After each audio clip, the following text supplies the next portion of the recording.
बहू, तुम लोगों ने तो मुझे अपने घर का चौकीदार समझ रखा है। पापा, आप प्लीज घर का ख्याल रखना। हम लोग बस निकल रहे हैं, शाम तक वापस लौट आएंगे। और हाँ, आपका खाना टेबल पर रख दिया है। आपको जब भी भूख लगे लेकर खा लेना। आज रात तक का ही खाना बना दिया है, क्योंकि हम लोगों को आने में रात को देर हो जाएगी। इसलिए थकने के बाद रात को खाना नहीं बनेगा, और हम लोग तो वैसे भी खाकर ही आएंगे। दोनों बेटे और बहू ये कहते हुए अपने अपने परिवार के साथ घर से बाहर निकल गए और जाते जाते घर के बाहर ताला लगाकर चले गए।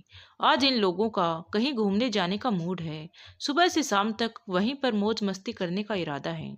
जाते जाते एक बार भी किसी ने राम सिंह जी से ये नहीं पूछा कि वह भी जाना चाहते हैं या नहीं। ये सब सोचते हुए राम सिंह जी सोफे पर से उठकर खिड़की के पास चलकर गए और खिड़की में से नीचे देखा तो दोनों बेटे अपनी बहू और अपने बच्चों के साथ अपनी अपनी कार में बैठकर रवाना हो गए। थोड़ी देर तक तो राम सिंह जी खिड़की के बाहर यूं ही ताकते रहे।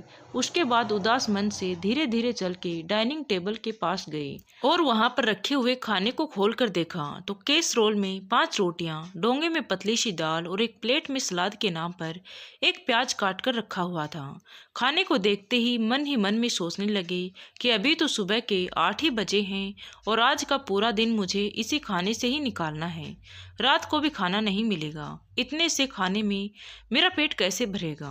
पिछली बार भी ये सब लोग घूमने गए थे, तब भी बहू इतना सा ही खाना बनाकर गई थी।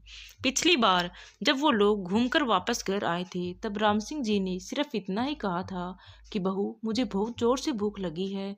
बस उसी में दोनों बहुओं ने रोना धोना मचा दिया था। और बेटे बेटे तो वैसे भी अपनी पत्नियों के सामने कुछ बोलते ही नहीं हैं, लेकिन आज फिर वही हाल है।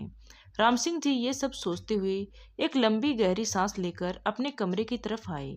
और जैसे ही अपने कमरे में आए तो अपनी पत्नी की तस्वीर को देखकर उनकी आंखों में आंसू आ गए और दुखी मन से सोचने लगे कि एक वो थी जो कभी भी मुझे भूखा नहीं रहने देती थी, लेकिन उसके जाने के बाद तो सचमुच से पेट भर खाने को भी तरस गया हूँ।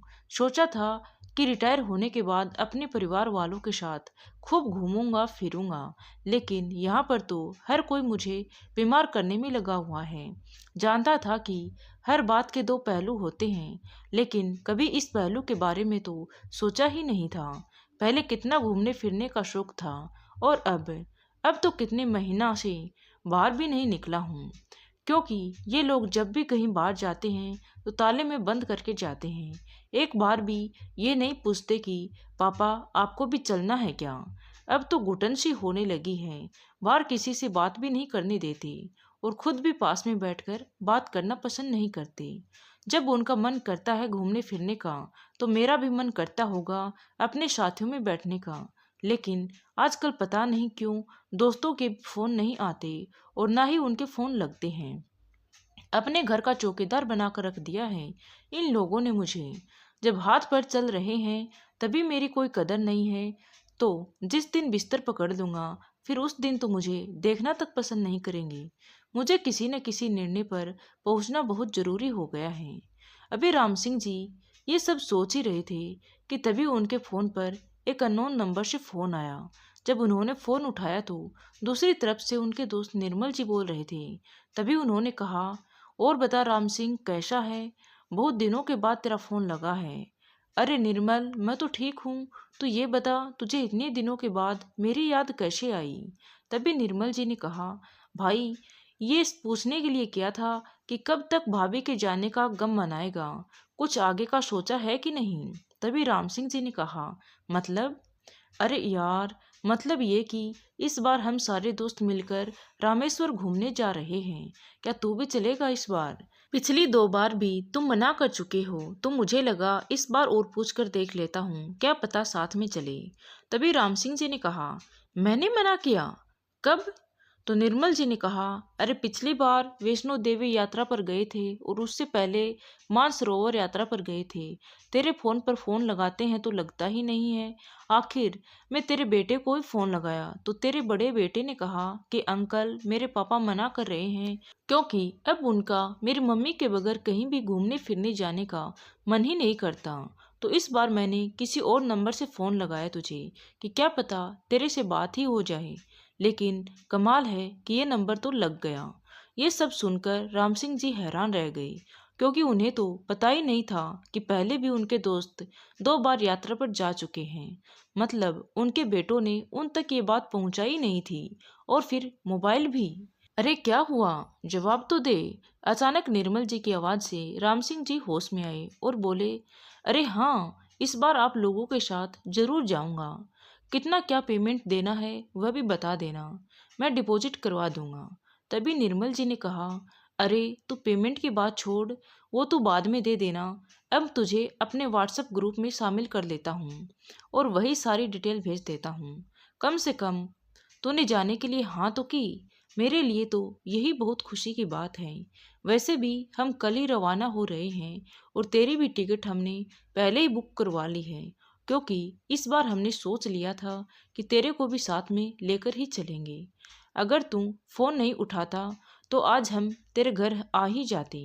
तभी राम सिंह जी ने खुशी से कहा, अच्छा ठीक है बाबा, लेकिन डिटेल आधे घंटे बाद भेजना। चल फिर ठीक है, फटाफट से तैयारी कर लें, कल सुबह ही निकलना है। ये कहकर निर्मल जी ने फोन रख दिया। निर्मल जी के फोन रखते ही राम सिंह जी ने पहले अपना फोन चेक किया। राम सिंह जी के अधिकतर सभी दोस्तों के नंबर उनके फोन में ब्लॉक कर रखे थे। ये सब देखकर राम सिंह जी का दिमाग चकरा गया और उन्हें याद आया कि पिछली बार दोनों बेटे और बहुएं अपने अपने बच्चों को मेरे पास छोड़कर दिल्ली घूमने गए थे। लगता है तभी बेटे बहुओं ने मेरे सभी दोस्तों के नंबर ब्लॉक कर दिए। थोड़ी देर तक अपने सर को पकड़कर बैठ गए और सोचने लगे कि इतना बड़ा धोखा। कुछ देर तक आंखों में आंसू लिए अपनी पत्नी की तस्वीर की तरफ देखते रहे। फिर आंसू पोंछकर सबसे पहले उन्होंने अपने सभी दोस्तों के नंबर अनलॉक किए। उसके बाद उठकर अपने कमरे में गए और अपनी अलमारी में से अपने टूर पर पहनने वाले कपड़े निकालकर पैक किए। अपने स्पोर्ट्स शूज निकाले और उनकी धूल साफ की। कुछ कैश और अपनी सभी आईडी अपने पास रखी और अपनी दवाइयों का बॉक्स रखा। जितना समझ में आया उसी हिसाब से अपनी पूरी पैकिंग कर ली और इंतजार करने लगे दूसरे दिन का। रात को जब बच्चे घर आए तब तक राम सिंह जी जग ही रहे थे, लेकिन किसी ने भी उनके कमरे में जाने की जहमत नहीं उठाई। सब अपने अपने कमरे में जाकर सो गए। दूसरे दिन जब बेटे और बहुएं चाय पी रहे थे तब राम सिंह जी तैयार होकर अपना बैग लेकर बाहर आए। उन्हें देखते ही बड़ा बेटा बोला, अरे पापा, आप कहाँ चल दिए? तभी राम सिंह जी ने कहा, मैं अपने दोस्तों के साथ रामेश्वर घूमने जा रहा हूँ, मेरा भी टिकट है। राम सिंह जी की बात सुनकर चारों बेटे बहू एक दूसरे की शक्ल देखने लगे। बड़ी बहू बोली, लेकिन पापा जी, आप कैसे जा सकते हैं? बच्चों के भी एग्जाम शुरू होने वाले हैं और हमें भी बेंगलोर के लिए निकलना है। मेरे फूफा जी के बेटे की शादी है, बच्चों को हम किसके भरोसे छोड़कर जाएंगे? आपने सोचा भी है? तभी छोटी बहू ने भी कहा, और पापा जी, क्यों फालतू के पैसे खर्च करना? आपके पास इतने ही पैसे हैं तो थोड़े बहुत हमें ही दे दीजिए। और वैसे भी इस उम्र में कहाँ घूमने की लत लग गई आपको? कल को अगर कहीं गिर पड़ गए तो सेवा कौन करेगा? इसीलिए चुपचाप अपना सामान वापस अपने कमरे में रख दीजिए। तभी राम सिंह जी को बहुत गुस्सा आया और उन्होंने कहा, मुझे ऑर्डर देने वाली तुम कौन होती हो बहू? तुम लोगों ने मुझे अपने घर का चौकीदार समझ रखा है, जो अपने बच्चों को मेरे भरोसे छोड़कर चले जाते हो। तुम लोगों की हिम्मत कैसी हुई मेरे मोबाइल से मेरे दोस्तों के नंबर ब्लॉक करने की? तभी बड़े बेटे ने कहा, पापा, वो आपको कोई डिस्टर्ब ना करे इसीलिए नंबर ब्लॉक किया था। अच्छा, मेरे आराम का इतना ही ख्याल है तो अपने बच्चे खुद संभालो।